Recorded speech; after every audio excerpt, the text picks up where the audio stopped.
There we go. Okay, so today we're talking all about how to master your morning. And as licensed counselors, me and Ashley, we are really passionate about making sure that we can master our mind, our mental health. And I believe wholeheartedly that that does start with self care. And that self care is your morning and how you start your day and how you move your body and how you reflect and how you grow and all of these things. So it seemed so fitting that today our topic this month was going to be about mastering your morning. So I'm super excited about the content that we have coming in, and just, oh man, it's going to be good stuff. Okay.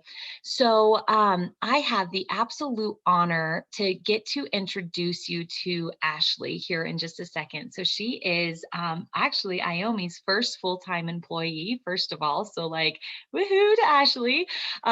She is such a godsend, really, truly. Like she's been a blessing through and through for everything from her clinical skills to her accountability to just her organizational skills to just really, truly helping all of it. So Ashley, you've been a breath of fresh air. She has a beautiful office full of like the most well-kept plants I've ever seen. So I am super jealous because I've killed, I think, two now in my office. So I've got a lot to learn from Miss Ashley here, but she's incredible. And I would love to be able to introduce her. She's going to be coming on and sharing. She actually had the idea for our topic this month. And so I'm going to hand it over to Ashley, and she's going to start talking to us a little bit about the why. Why should we master our morning? So Ashley, if you would introduce yourself really quickly, tell them a little bit about you and who you are, and then jump right in. Okay. Yeah, so my name is Ashley, and thank you, Becky, for that introduction. I'm really excited to be a part of IOME. I think this is my third week, so I'm still pretty new, but I'm so excited to be a part of IOME. A little bit about me: I grew up in Western Nebraska out on a ranch, and I moved to Colorado about a year ago, and I love it here in Colorado. But jumping into mastering our morning, so before jumping into the how we're going to do it, going over the whys. So there is a lot of great reasons on why to create a consistent morning routine. So a few of them is it starts your day off on the right foot. So what we do right at the beginning of our day definitely sets the tone for our day and greatly impacts how the rest of our day is going to go. So starting out on the right foot is great. It also allows us to better control our schedules instead of our schedules controlling us. So we can better focus on what is in front of us and manage our time and prioritize what is important to us. And by managing our time, we can increase our productivity and lower our stress. And then through lowering our stress, we can just have a greater sense of peace throughout our days. So, along with increasing productivity, that can also help us to increase our confidence. So, having a consistent morning routine can increase our sense of accomplishment, which leads to increasing our confidence in our abilities. And then one last reason why we want to create a consistent morning routine is because it can actually improve our relationships. So going back to the lowering our stress levels, something that everybody unfortunately does from time to time is we take out our stress on our loved ones, and just let that get in the way of our relationship. So lowering that can help us to not do that. And Mhm. then with going back to that, increasing that productivity during the day and increasing utilizing our time well throughout the day, we can actually manage our time in order to spend more uninterrupted, good quality time with our loved ones. So good. Would anyone be willing to share, especially those that were like eights and above on that scale? Like why do you do it? Why? Yeah, why did you master it? And how is it beneficial for you? Can I pick on you, Marianne, first? Because I know that you were definite 10, so I loved that. Sure, thanks. Mhm. I don't know if I started right before I learned about that Miracle Morning program. And um, I think it was a stressful time even before 2020. Yeah. And I started to implement meditation. And then it really became, I can't wait to get up so I can do my meditation. It's really, Very now I am in a different place because I hear those new moms. That is just a whole different, good. I get it. And I was night owl. I'm an artist, and I can, if I get started too late at night, I don't know if anyone's experienced this where you kind of go into that next phase. So if you don't go to sleep at a certain time and you start doing something, it's almost like your clock like keeps adjusting, and then you're not tired until like 1 or 2 a.m. It's like this weird, I think, like part of your circadian rhythm or something.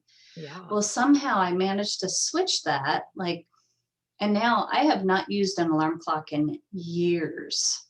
It sounds, it just, because it became so routine that it literally built into my physical well-being. Like it automatically wakes me up, and I'm super excited to meditate. And then, certain mornings it's a short meditation and a workout. And some mornings it's just meditation. And it's like, to your point, Becky, like, yes, there's mornings where I start unloading the dishwasher. I'm like, what am I doing? Nope, this was supposed to be for me.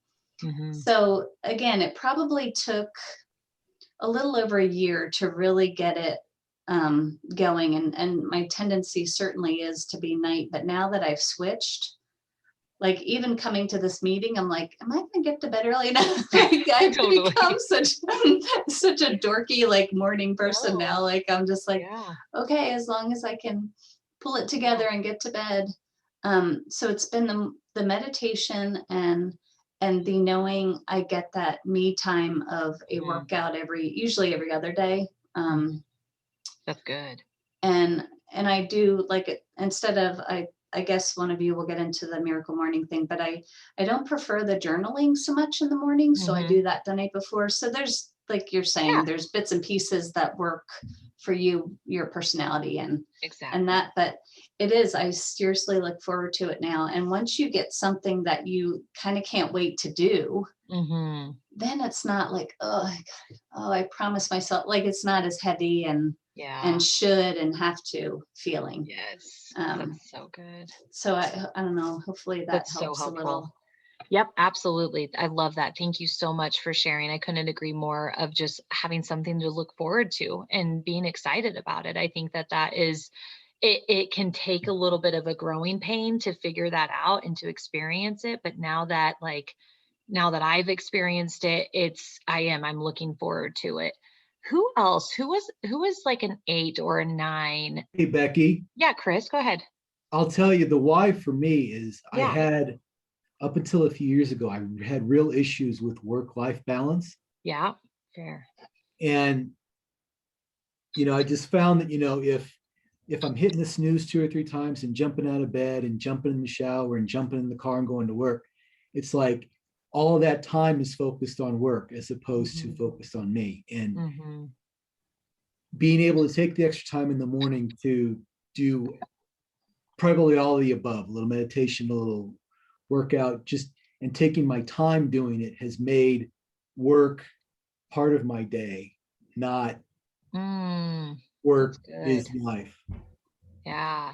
I love that. I love that differentiation and like compartmentalizing it, like giving yourself time to be able to fuel your cup and then be able to go and do the work cup and all of the other things. So I love that. I think that's exactly what I think a lot of people can run into, is if it's this snooze, snooze, snooze, oh gosh, I gotta go. And then you're going from sleeping to 9:0, without any in between, or any like TLC or anything like that. So, okay, I love that. Thank you, Chris. Who else? Let's hear from maybe one more. I'll share, Becky. Yeah, please. Yes. So kind of in line too with Marianne, how just having something to look forward to. And yeah, I'm just really passionate about what I'm doing. And I feel like I'm really building my business from the ground up. And I'm just excited to do it every day. But I know that it starts with mindset, which is the start of the day. And if I'm going to get everything I need to get done in the day and feel energized enough to get through, because usually I start shutting down between. Oh, hey, Juliana, for whatever reason, the voice kind of got weird. It just went quiet.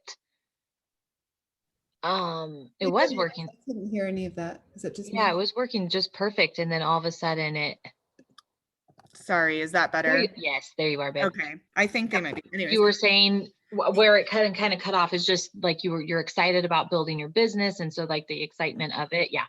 Yeah. So just having that look forward to, and I have a lot that I need to do, or that I get to do. Yeah, I'd like And that. and it starts with mindset, which is Mhm. the start of the day. And so I just know how important that is. And it's trying to build that habit of getting my mind in the right place, of all the things that I get to do, and getting excited and doing, some yoga. I want to do more meditation, but yeah, it's just being excited to wake up and get Mhm. started with the day. I've never had that before. It was always like, Right. tired and dragging myself to work. So it's Yeah. a big change. That's good. I love how simple, right? Because it's not easy because by definition, that means without effort, it takes effort. But like how simple it is to just be excited for the day, right? Like we have the most, I don't know. I mean, we're blessed enough to be able to wake up and be able to start the day. And so if we can get excited about those simple things, I feel like that's that energy we need. So thank you for sharing that. I'll share a little bit of mine. And like I said, I am not an expert. I don't know that any of us can ever claim to be an expert at it because I think that there's waves, just like some people said, it depends on the day. But it is something that I have always kind of naturally been more of a morning person. So I will admit to that. And it's not that I would always wake up early. I would just wake up and be like, I'm ready. Like I'm ready to take on the day. And so that was kind of more of my personality. And then there's my husband, and that is not.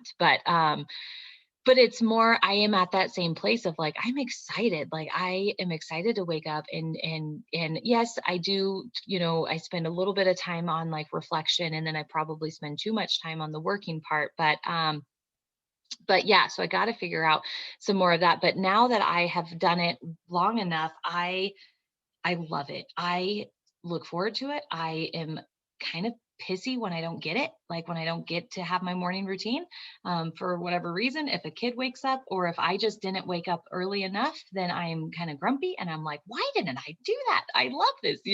And so it's usually I think about like, oh yeah, I don't want to have that fight. Like I need this for everybody. I need this. So it's definitely one of my go-to self-cares, non-negotiables for sure, but it's taken a while to build to that. So just know that it's not a quick fix. It's definitely a practice. What about you, Ashley? How has your journey been? Do you want to self-disclose a little bit too? Yeah, definitely. So I'm naturally a night owl too. Like I'm not naturally a morning person. So it's been a struggle for me to get more into being up in the morning and being ready to go in the morning.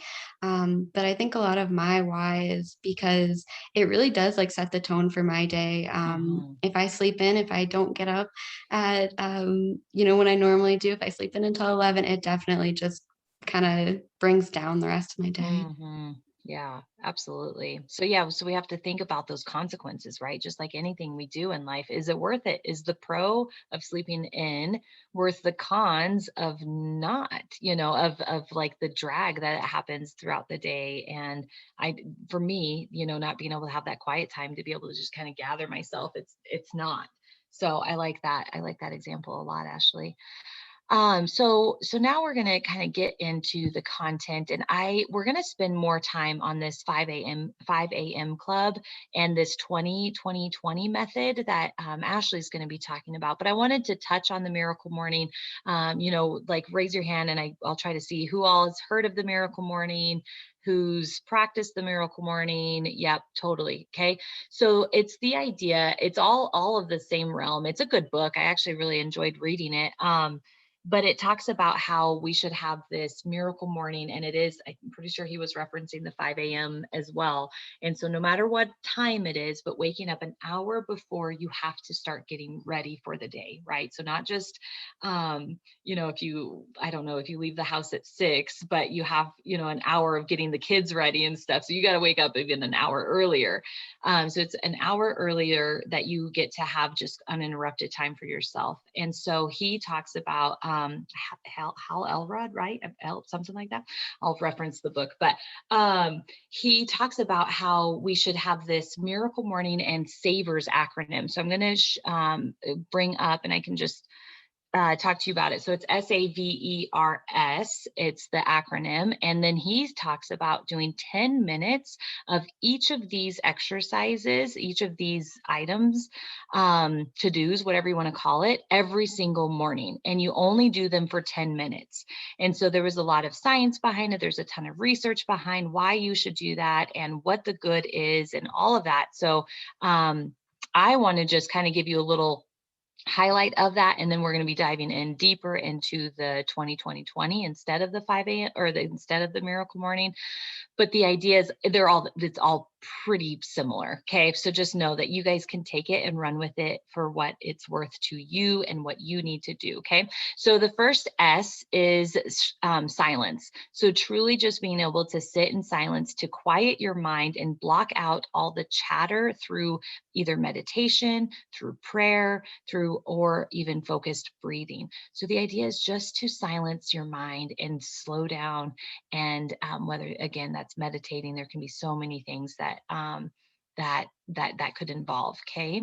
So 10 minutes of that, that's it. So they even talk about setting the timer on your phone and setting that and sitting down for 10 minutes and doing it. Okay.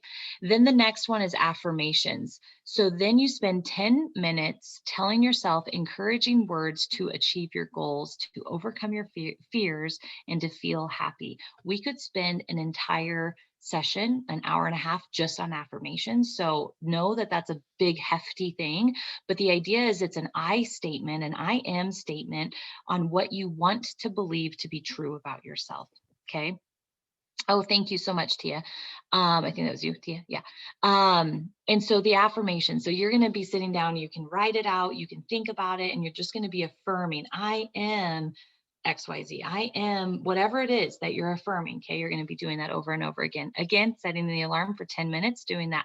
And then moving on to the next one, which is visualization. So being able to just sit in silence again, but now you're going to be turning your imagination over to what it is that whatever it is that you want to see, to succeed, right? So this dream, this idea of imagining yourself doing each thing that you know you need to do, and imagine what it's like what it would feel like if you were doing that, right? So we've all heard of dream boards, vision boards. I think we've understand, that there's, again, science to that. So it's that same type of concept. So you're visualizing what it is that you want to achieve, kind of like an affirmation, but now it's more visual. Okay. And then exercise for just 10 minutes. That's kind of something I liked about it, was how simple and short timed it was, because anybody can do anything for 10 minutes, right? That's not that bad. So his was exercise for 10 minutes, to go for a walk or a jog, to get moving, just being able to get that blood and oxygen flowing, get the brain going, right? And I love, Ashley's going to be talking a lot more about that and the benefits of it. Okay. So then 10 minutes, again, set the alarm, super simple. Okay.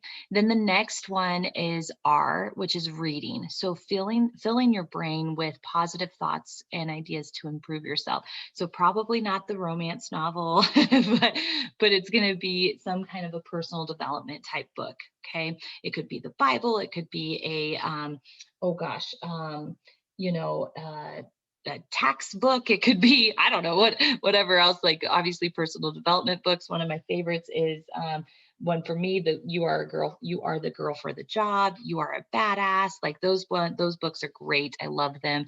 They're some of my go-tos. So if you ever needed reading suggestions, I'm happy to share. And maybe you guys pop in and comment what some of your favorite personal development books are too, because I need another one as well. Okay, so again, but just reading for 10 minutes is all. And then the next one is scribing.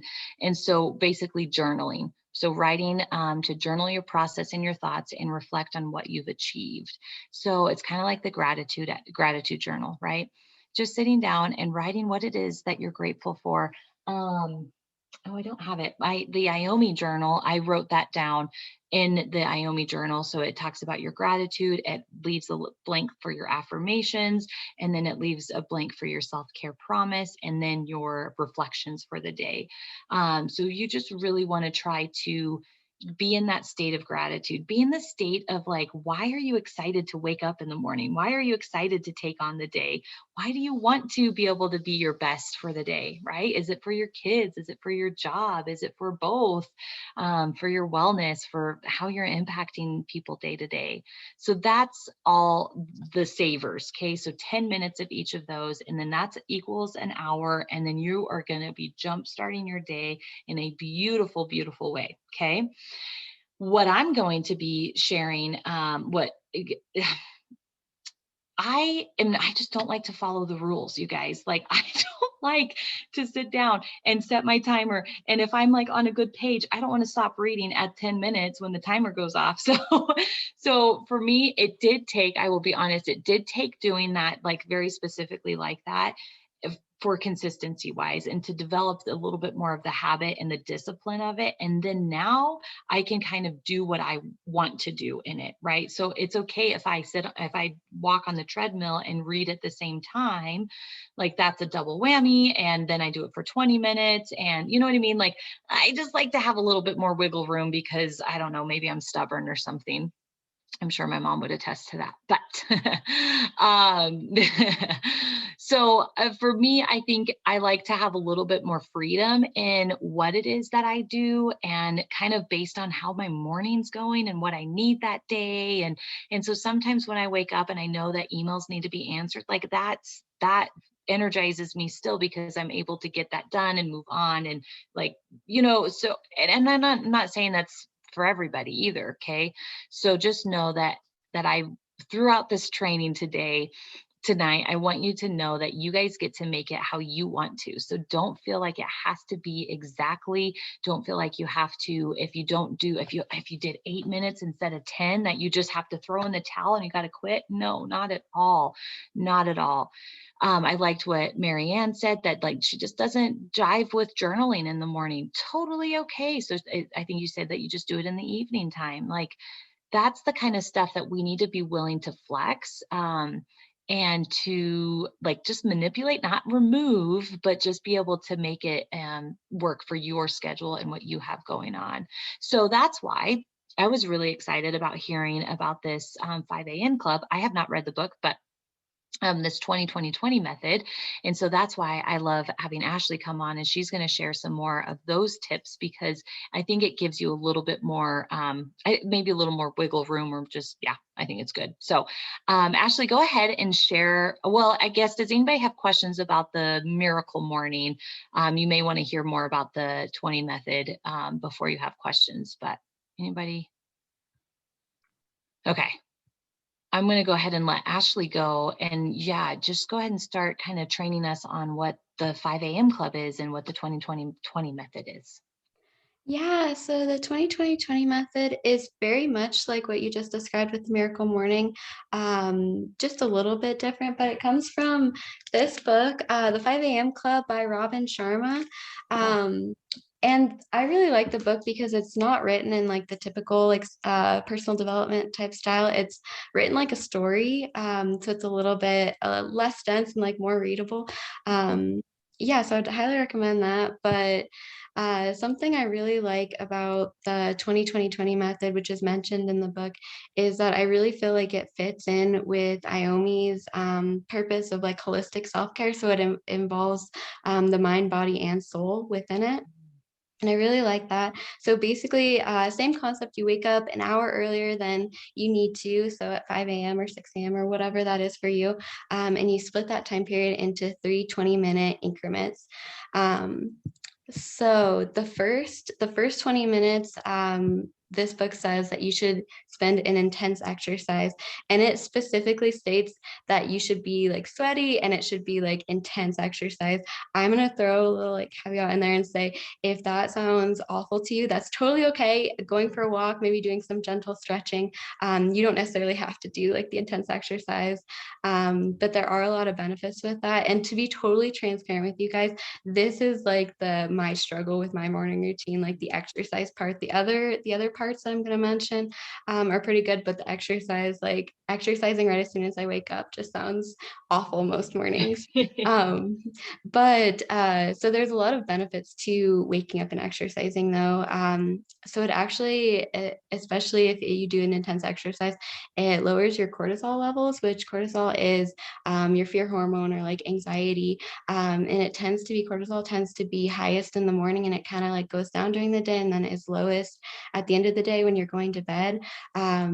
So by exercising in the morning, you're kind of combating it when it's highest. And that kind of just sets up your day to be a little bit more calm, a little bit more peaceful.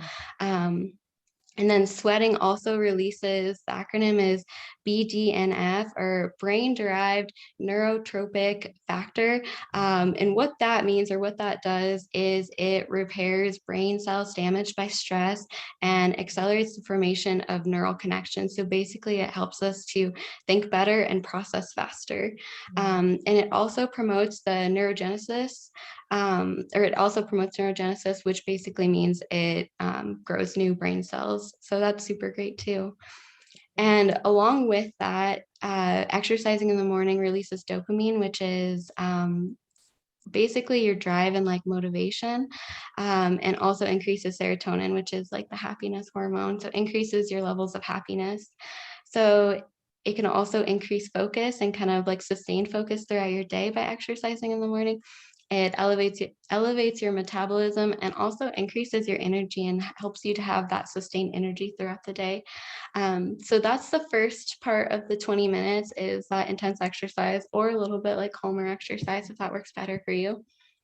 And then the next 20 minutes, very similar to what Becky was talking about with the different aspects of reflection. So this should be a period of deep peace, quietude, solitude before your day starts. So kind of just taking that time for yourself to just think about the things that you want to think about, contemplate like how you're living life, how you want to live life, who you are now and who you want to become, your values and what's important to you, and just taking some time to think about those things. And really process through that before you have to deal with all the responsibilities of the day, have to deal with work or deal with kids or whatever your responsibilities are. So one thing that the book talked about that I really liked, it used the word residual wisdom. So it said, by taking this time to reflect in the morning, it gives you residual wisdom. So basically what that means is you are better able to live out your values for the rest of the day if you take this time. It kind of like helps guide your day, if that makes sense. So like, for example, if you're reflecting on kindness in the morning and like wanting to be a kind person and be seen as a kind person and just live out that value, by reflecting on it in the morning, you're better able to remember to like live that out during the day, and see those opportunities where you can be kind during the day. So to reflect, there's like a whole bunch of different ways that you can use this reflection time. Some examples would be prayer, meditation, journaling, or it can be less structured and just like sitting out on your porch, on your balcony, drinking your morning cup of coffee and just thinking about these things. It doesn't have to be super structured. But with that, I want to talk about two of the things. So journaling and meditation, because I think those are great things to add to your daily routine, especially in the morning. But a few of the positives about journaling is it can increase clarity and awareness and self-awareness. It can also, and I think Becky was talking about this earlier with that gratitude piece. So having a daily gratitude journal, especially in the morning, can be so helpful to just think about, reflect on those things that you're grateful for. And then one great thing about journaling is it records where you are and where you have been. So journaling daily or even weekly, you can look back on that in a couple months and a couple years and kind of see your progress, see your growth, see where you were, and basically where you're going. Another good thing about journaling is it can help you process emotions, and can help you work through different like confusion and struggles. It also allows you to like plan for your day and set goals. And something that the book mentioned that I really, really like is it said it captures your life's best experiences so you can re-experience them. So like writing down if you had a really good day or something really good happened that day, and then you can reflect back on that later and read what you journaled about and kind of remember that positive experience. And it also elevates your creativity. So journaling is a great option to do during that reflective piece, that reflective 20 minutes. Another great option is meditation, and meditation has so many benefits. And I know Marianne was talking about this earlier, but yeah, meditation is great. It has so many benefits. Just these are a few of the benefits, but like improved concentration, which is improved concentration, and it strengthens focus, which is so important in today's society where we get like instant gratification and like social media scrolling through, and that's actually kind of hurting our focus and hurting our concentration. So meditation can be a way to combat that. It also can increase your confidence, lower your stress and anxiety. And I really like the way this is worded, but it kind of insulates your inner peace. And then regular meditation can also help to lower your levels of cortisol, which is that fear hormone, and it lowers stress. Okay, so that was the middle 20 minutes. And then the last 20 minutes of this 20-20-20 method should be spent focusing on growth and learning. So deepening your base of knowledge, and improving your expertise on different subjects. This can help you move towards your goals and help you just to constantly improve and kind of like feed that curiosity that we have. And it also helps us to stay inspired. So there's so many ways to do this. I know Becky kind of went over many of the ways a little bit ago. But reading a book can be a great way. So reading like the self-development type books, or a book on just a hobby that you're interested in, something that you don't know much about, anything like that. Another way to do this is to listen to audiobooks. Is a great way. So if you don't want to read, just listening to that in the background, or listening to podcasts. There's so many great podcasts out there. So that can be a really great way to just increase your knowledge and kind of grow and learn. And another one that the book mentioned that I don't know why, but I feel like this is weird to do this in the morning, but it would still be a great option. But watching a documentary, so watching like 20 minutes of a documentary in the morning, that can also be a great way to just focus on learning and growing. So that's kind of the 20-20-20 method in a nutshell. Does anybody have any questions about that? So good. Thanks, Ash. What questions do you guys have on just the general pieces of it? And then we're going to dive into tips, like tangible tips on how to master that. Okay. I think I might have a go funny ahead. question. Yeah, go ahead. Heather. Sorry. No. So I always struggle with when to eat in the morning if I am doing stuff. So is it typical to eat before doing all of this, or like after? It's a great question. Ashley, do you know that answer? I don't, honestly. That is a really great question, though. I feel like, Heather, it would be what's best for you. I typically don't. One of my non-negotiables is that I wake up, I go make my coffee, pour myself a big tall glass of water, and I sit down and I drink that whole glass of water before I allow myself any coffee. And then I just sit and I enjoy my coffee.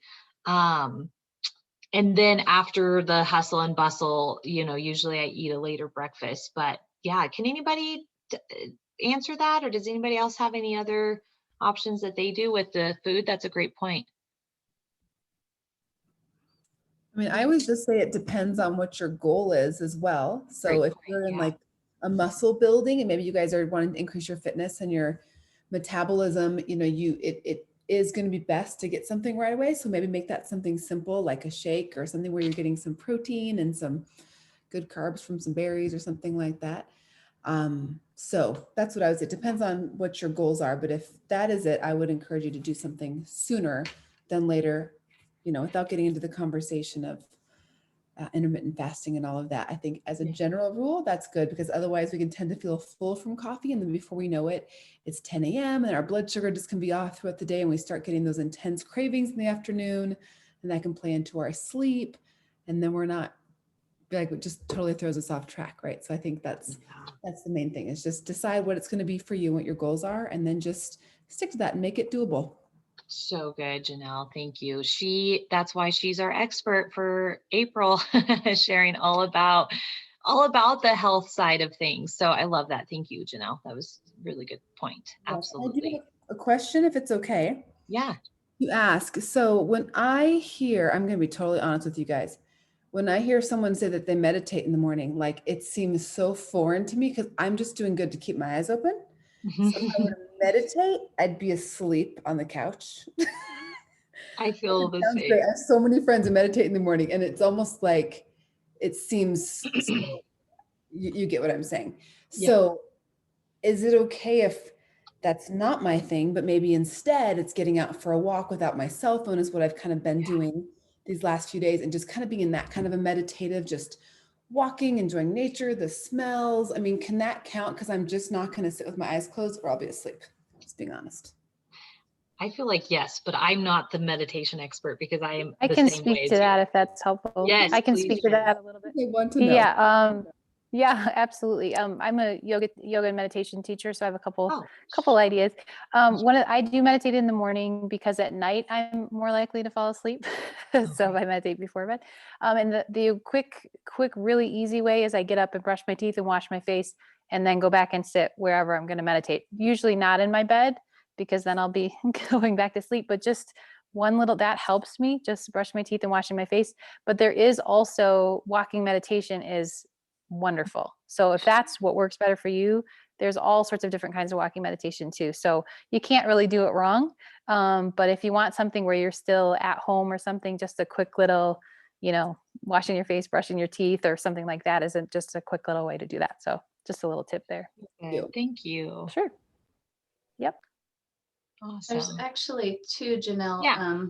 There's, well, I guess Julie would know best. There's yoga meditation. So I had a client that was just so good. She was a runner, really, energetic. And she was like, I don't want to sit. I don't want to sit. And I just found some that were YouTube.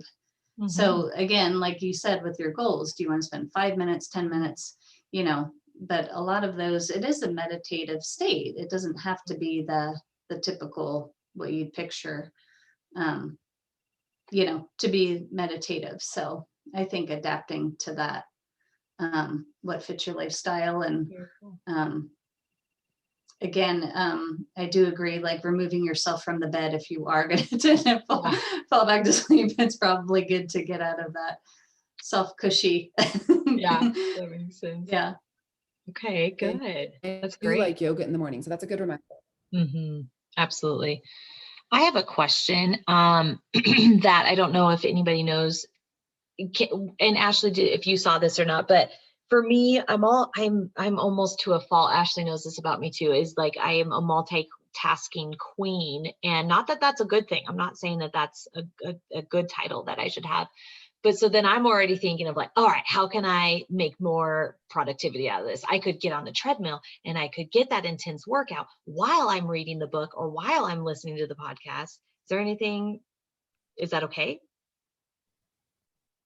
Anybody have any thoughts on that? I do the same thing, Becky, actually. Yeah. Cool. Because again, and someone put it too in the chat too, where it's, if your goal isn't to increase your running, like you're training for a race and you're not paying attention to how quickly you're going on the treadmill, let's say, or, then listening to the podcast, if your goal is to really get something out of the podcast, then this is just something you're doing in the background. I gotcha. You know what I mean? Yeah, so that's how I've understood all that. But I love the walking meditation or the listening to the podcast, because Yeah. I do think that that does help the focus, even if it seems like you're doing more than one thing. You're Right. still just focusing on one, even though you feel like Yep. you're mastering all the Right. plates you're spinning. Okay. No, that's so good. I agree though. I like that. And I think that's a really good reminder for me to make sure it's not too intense or anything, that I can still stay focused on the content. Cause yeah, if I'm sitting there trying to count how many push-ups or whatever, right, then I'm not going to be able to really focus on that content. So thank you for that. Okay. Beautiful. So now we're going to kind of talk more about like tangible tips to get our butts out of bed, right? And tangible tips to get our butts in bed for nighttime. So we're going to talk about that. And Ashley's going to lead more about how, just again, these kind of tangible tips to get out of bed. We're going to even talk about some technology tips too, because there's some cool stuff out there. So yeah, I'm going to have Ashley go ahead and take that away. And then yeah, we should still have some room for some time for questions. So go ahead, Ash. Yeah. So first starting with like tips to get out of bed. So the first one is opening up your blinds and like especially if you have a window, a big window where you can get lots of sunlight. Sunlight definitely helps to get you moving in the morning and kind of like wake you up a little bit. So that's one tip. Another one would be to put your phone or alarm clock, whatever you use to wake you up, across the room, because it's so easy to hit the snooze and keep hitting the snooze if it's right beside your bed. But if you actually have to get up and move to turn it off, you're already up, so you're more likely to stay up. And then a few of you guys were talking about this earlier, and I absolutely love this. But thinking about the things that you like to do in the morning and like the things you're excited to do. So whether you're thinking about that like first sip of coffee in the morning when you get up, or if you listen to certain music or your podcast that you're excited about, like while you're going to work out, just thinking about those things that you're excited about, or, how pretty the sunrise is in the morning, whatever that is that you're excited about for that morning. Mm-hmm. And then also along with that, but a little bit different, is thinking about how good you're going to feel after you get up, or how good you're going to feel after you're done with that workout in the morning, or after you're done doing whatever that first thing you want to do in the morning is, like thinking about how good you feel. Another tip would be to find an accountability partner. So whether that's your significant other or a friend that you want to go like work out with or walk with or do whatever with in the morning, but somebody else that you can kind of do that with, or that can hold you accountable to that. Another tip is taking a cold shower to kind of get you woken up. And that might be a last resort, but cold showers can be so great for you. It's great for your hair, it's great for your skin, and they can also like increase productivity levels. And then one last thing that I'd like to say is having everything ready to go for your morning.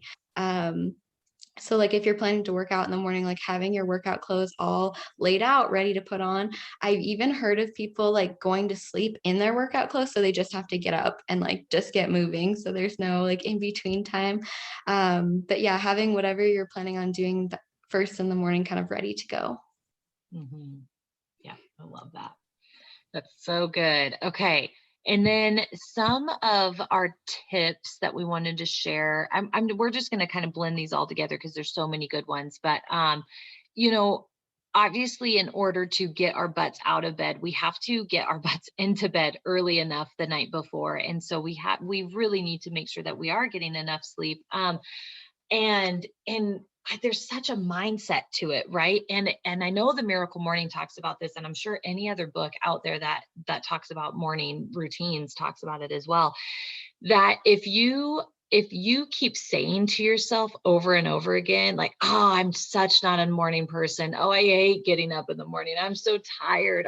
There's no way that alarm's going to be awful. If we just keep saying this, right? And let's be clear, like we say this often, that's going to be true. It's going to be what your reality is. And so we have to challenge that. We have to be able to start affirming.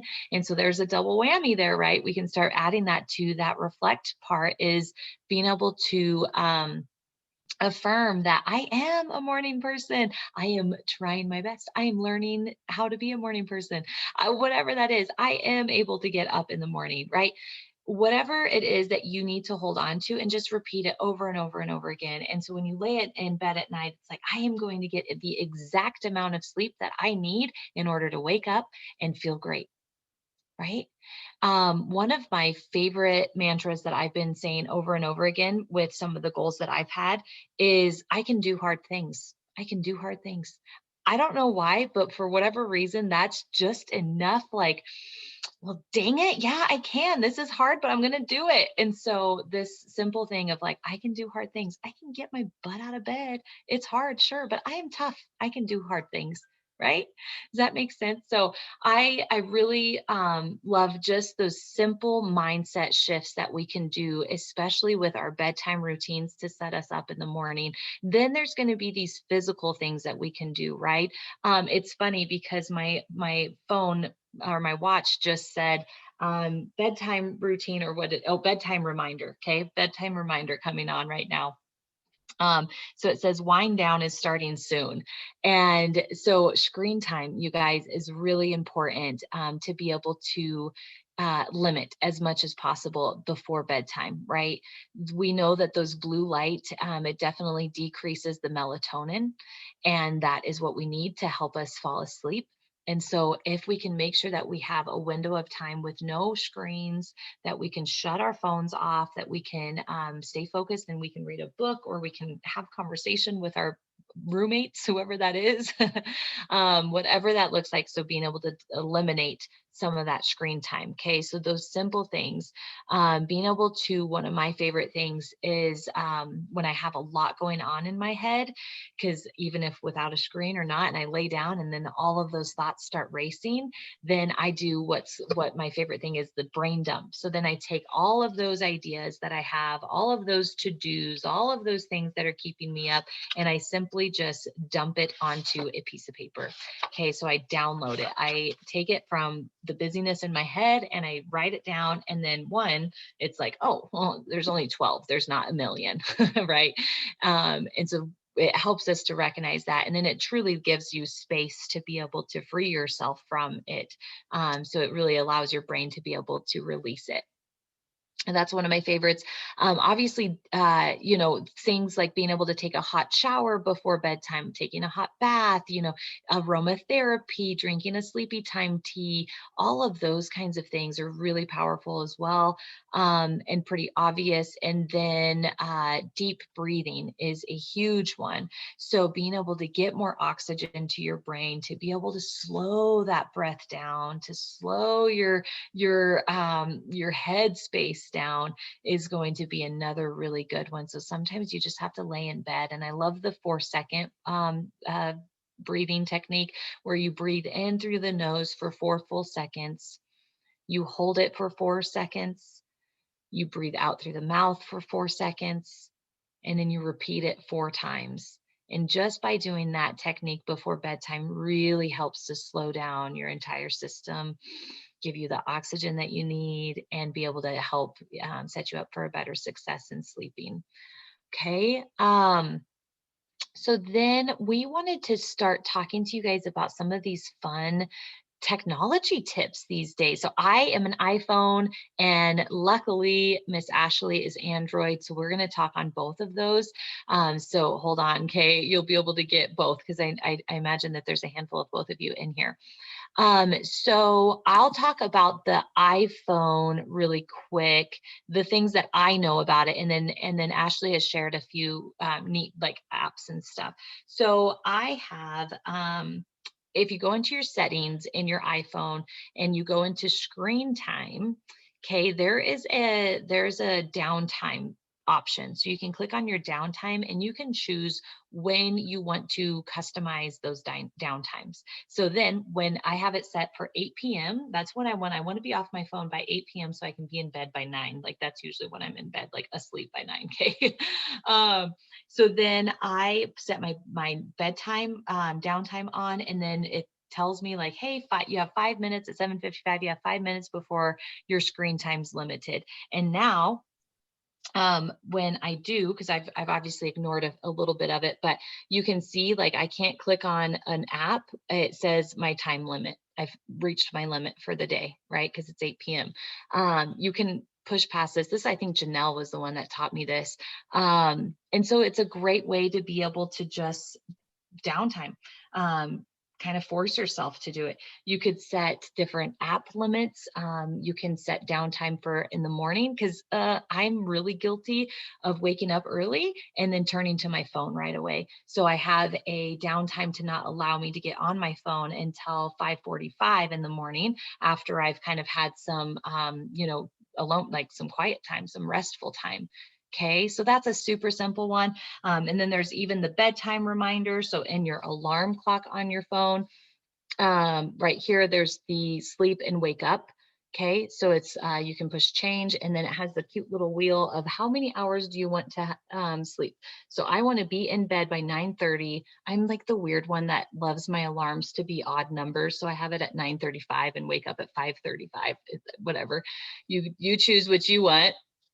And then you can shift that however you'd like to, and your sleep schedule, and you can edit that. And so there's a lot of different things that we can do with our technology, even though our technology is something that can be very challenging for our sleep, but utilize it to the best that you can.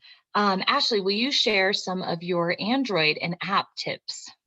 Yeah, so first with Androids, it's kind of, I don't know how to explain it, but kind of that up part where all the settings are, you can turn on your blue light filter, and you can customize it. So like I think mine is at 7 o'clock. So it starts turning, my phone starts turning really orange at 7 o'clock, and then doesn't start turning with like turn on the blue light again until like 9 o'clock in the morning or 8 o'clock in the morning. So you can put it on specific schedules, and also like state how like opaque you want it. So if you just want it like a little bit orange, you can do that. Or if you want it like totally no blue light at all. So that's a great resource for Androids. And also there's an app called, and it's similar to like what Becky described, an app called App Block, and you might be able to get it on iPhones too, but it does the same thing where you can kind of customize what apps you want to allow yourself to be on, and set time limits for those apps, and set like certain times of the day where you don't want to allow yourself to be on those apps. But yeah, that one's called App Block. And then a couple other apps that are on Android and iPhone that I thought were pretty cool. One of them is called Good Morning Alarm Clock. So this, I'm not sure exactly how it does it, but it tries to wake you up during your natural like waking phase in the morning. And you can either customize it of a playlist or favorite songs that you want to. And it also tracks your quality of sleep, and it alerts you if you're not getting enough sleep, which is pretty cool. And then there's another one called Dawn Chorus. And this one's just a normal alarm clock, but it actually has like the chirping of birds to wake up to. So if you don't have that outside your window, that maybe makes your alarm like a little bit more pleasant in the morning. And then there's one more called Alarmy. And this one is cool because it like when it starts going off, it makes you either solve a puzzle or do an activity or take a photo of something around your room or solve a math problem or just do something that kind of gets your mind engaged in order to wake you up before you can turn off that alarm. That's cute. How do you spell that? Alarm with a Y at the end. So ALARMY. Yeah, I was going to text in here a few of those apps that she was mentioning. A Smart Wake. Okay, that's good. Yeah, and I see that the iPhone also has the blue light blocking feature too. I just had to search for it. So anytime you go into the settings, and so then look, I have my good evening bedtime is set, so I can't do anything on my, well, I can push past it if I have to, which is a bad habit, but I try not to. So yeah, so then if you go into your settings and you can just search things. I love being able to search within the settings. So I search screen time, or I can search lighting, night shift is what it's called. And then you can push that sunset to sunrise. Yeah, perfect. So yeah, so those are some just simple technology tips. What questions do you guys have? I would love to. I'm going to look through the comments and see if there's any like challenges that you're facing that that we didn't cover yet. One thought I also had was in the Miracle Morning. I remember he talked about that we get in these deep REM cycle sleep. And I know that that's one of my husband's biggest struggles is he feels like he gets the best sleep at that like 6 to 7 to 8 a.m. Just we're early because we've got the little ones, so they're of course early. And so that's why he feels like it's such a challenge for him. So when that alarm goes off, like he's in that REM cycle. And so it's going to be that much more difficult to wake up during that. Right. And so what they say is if you just push back, just like that Fitbit that actually is trying to read it for you. But if you push your alarm, so if your alarm's at 5:30 in the morning and every 5:30 in the morning, like it is just, it's hard to get up. Try 5:15. See if you fight a little bit earlier, gives you some wiggle room, and maybe you're not in as deep of a REM cycle at that time, right? Like we can train our bodies. We get to, just like I think it was Marianne that shared, kind of training your body from being that night owl to being able to be in more of that morning person. By doing these little tips and tricks, and again consistency over time, right, is going to create that that new pattern. So we just have to push past the first little bit. So anyways, what questions, what challenges do you still face that we could try to help with? And maybe not just me and Ashley, but any of us.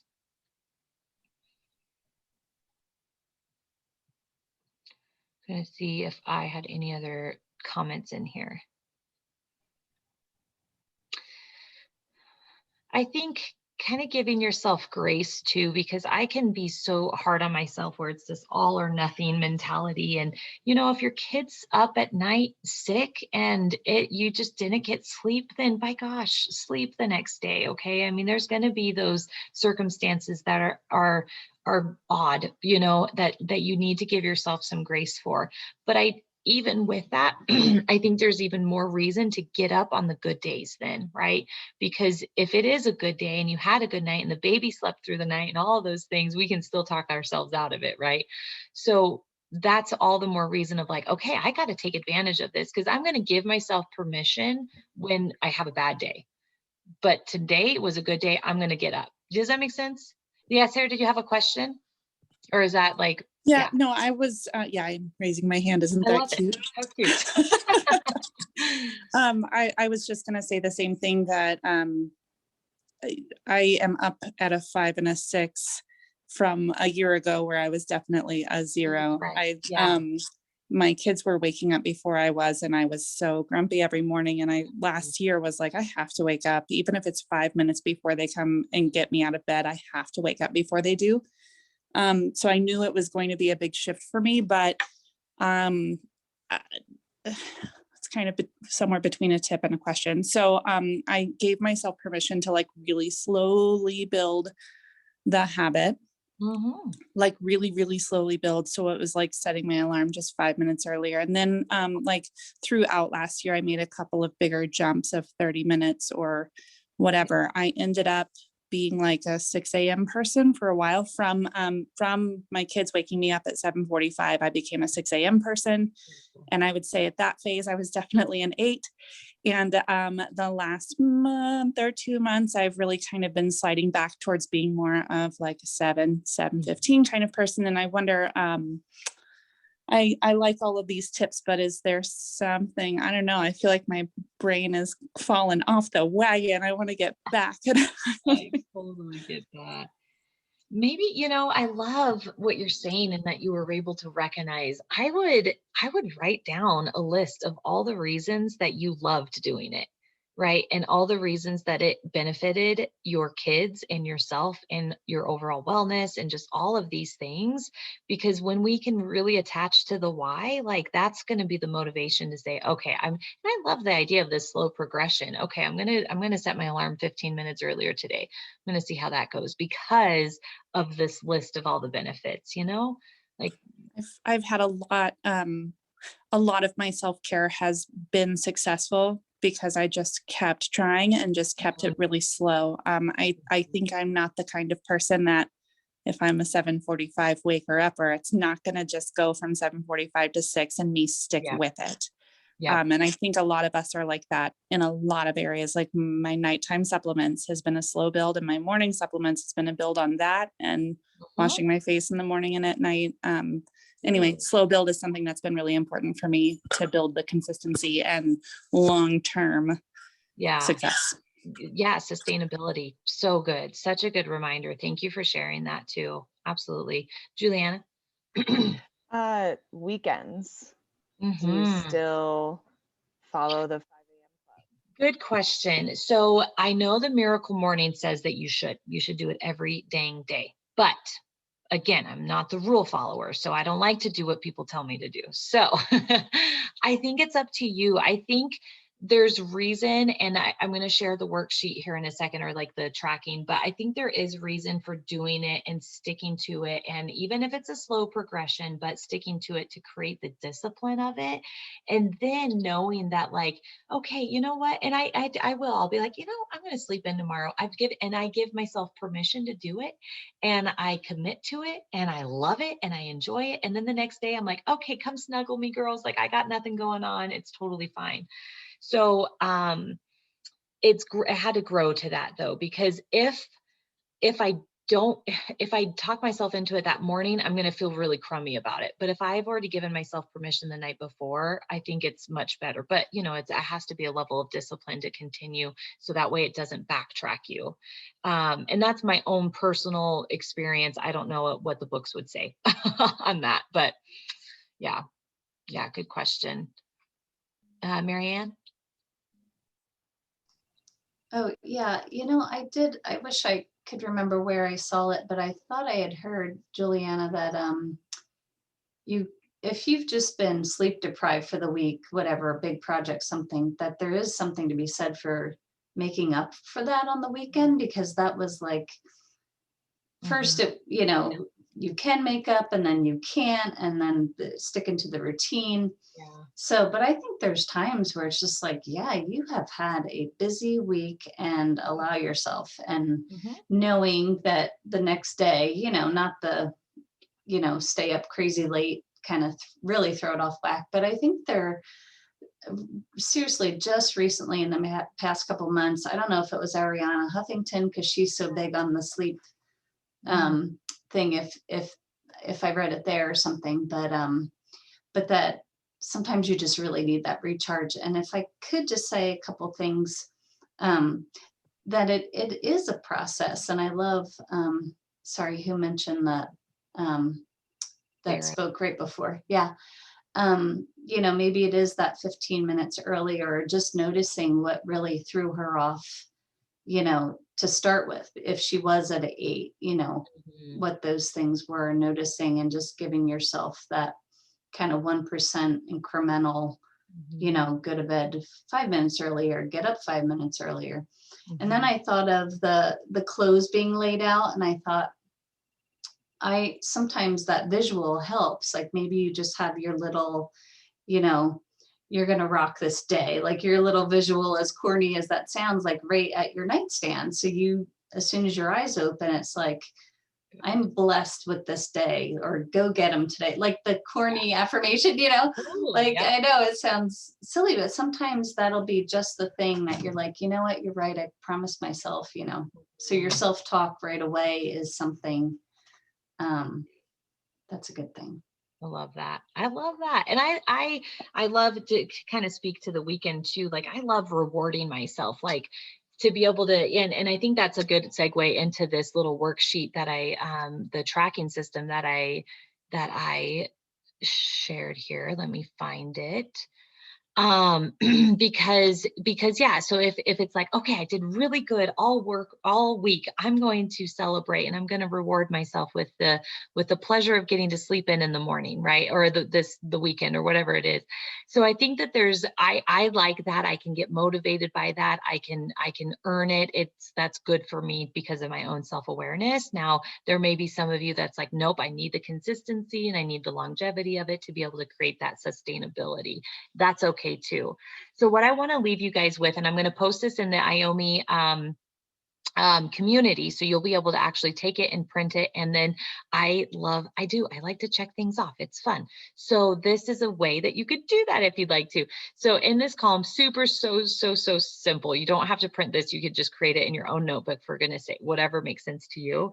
But this is just a good way. I picked 20 days because it's just one of those, like, I want you just to commit to it. I want you to be focused and intentional on it for the next 20 days or for the next however long. Even if you just do it for 7 days, like just being intentional about it for a few days in a row is going to make a difference. So then you're going to write in here, and you have to be brutally honest. Okay, what time did you wake up? What time did you get out of bed, right?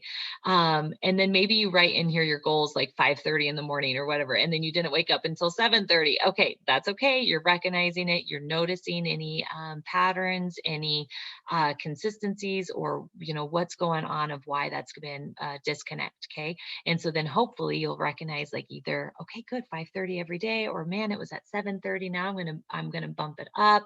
I'm gonna start waking up at 7. Now it's gonna be 6:45. Now it's going to be to the 6 o'clock, right? So you're going to write down what time you woke up, and then you're simply just going to check off. Did you do the move? Did you move your body for 20 minutes? Okay. And I loved what Ashley said. Yes, it talks about like you should sweat, but maybe that's unrealistic. So you have to set something that's realistic for you. That's going to be something tangible that you can do. Okay. Just because your neighbor, just because or just because somebody else does it differently, that's okay.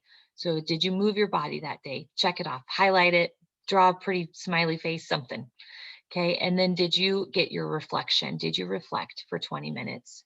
Okay. So then you're going to check that off. And then did you do something that was helping you to grow? Was it the podcast? Was it the book? Check it off. Okay. And then you're just going to go down that list, and every day you're going to write it down. And it's okay if you skipped a day. It's okay if you didn't do it 2 days in a row, but you're just going to be intentional about it for 20 days. Okay. We can do hard things, right? So this is just a simple example. If that's helpful for you, do you guys have any questions about it? And then we will wrap up.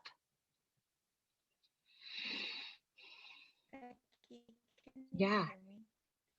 It's kind of cutting out. Try again.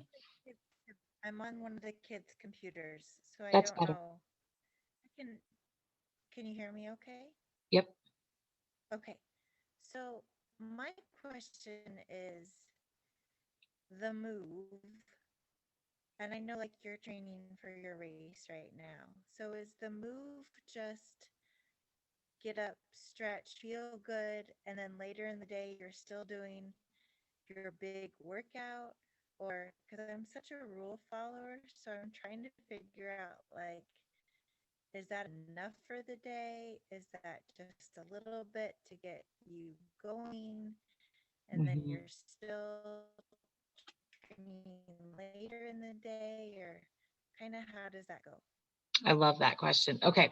So I think you have to decide. I think that's the bottom line, is you have to decide what you want and what you're willing to do with it. Because yes, when there's like training, when there's like a big thing to do, then yeah, probably 20 minutes isn't quite enough, right? Or you want to be able to get the bigger, better, more jogging, whatever that workout is. But so then that's a perfect opportunity to do the yoga that we should be trying, right? Or the stretching, like you mentioned. And then later in the day, because I go to a workout at 4:15 in the afternoon. So then that's when I'm really going to get that sweat in the hard, intense workout. So I think it depends on what your goals are, just like Janelle said in the beginning here. And then yeah, kind of what that looks like for you. And maybe it's an every other day. So maybe it's going to be that you work out for an hour, because that's like the level of workout that you would do one day. And then the next day, you're just going to do a 20-minute yoga. Yeah. So I think you need to make the rule and then you stick with it. I think that's, especially for a rule follower, I totally get that and respect that. So you got to make the rule though. Yeah. Does that make sense? Okay. Thank you for asking that. That's a good question.